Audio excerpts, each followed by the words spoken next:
আমি এই মুহূর্তে একটা কোরআন পড়ছিলাম। আমি কোরআন সূরা আল ফাতিহা, সূরা আলহামদুলিল্লাহ পড়ছিলাম।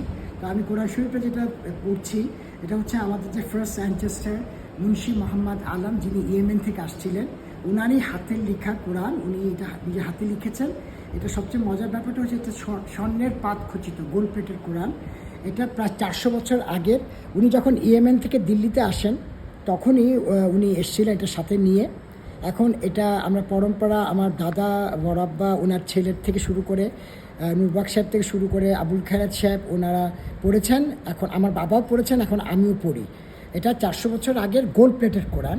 এটা হচ্ছে কম্বিনেশন উইথ অ্যারাবিক অ্যান্ড ফার্সি। আপনারা জানেন যে কোরআন লেখা হয় অ্যারাবিকে এবং এটাকে তর্জমা করা হয়েছে, ট্রান্সলেটেড করা হয়েছে বাই ফার্সি।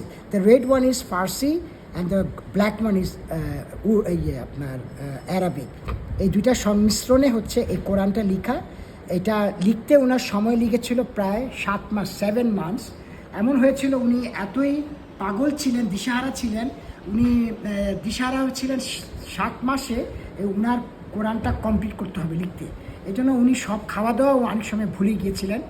ওনার ধ্যান ছিল ওনার এই 7 মাসে ওনার কোরআনটা লিখতে হবে এবং উনি এই 7 মাসে ওনার সম্পূর্ণ কোরআনটা লিখতে করেছিলেন। 7 মান্থসে উনি শেষ করেছিলেন। তো এই কোরআনটা হচ্ছে এই বাসার, এই জমিদার বাড়ির সবচেয়ে বড় আকর্ষণ, যেটা আমরা এখনও আজ অবধি ধরে রেখেছি এবং পরম্পরা আমি এখনও পড়ে যাচ্ছি। রোজা আসলে আমি চেষ্টা করি একটা কোরআন খতম দেওয়ার।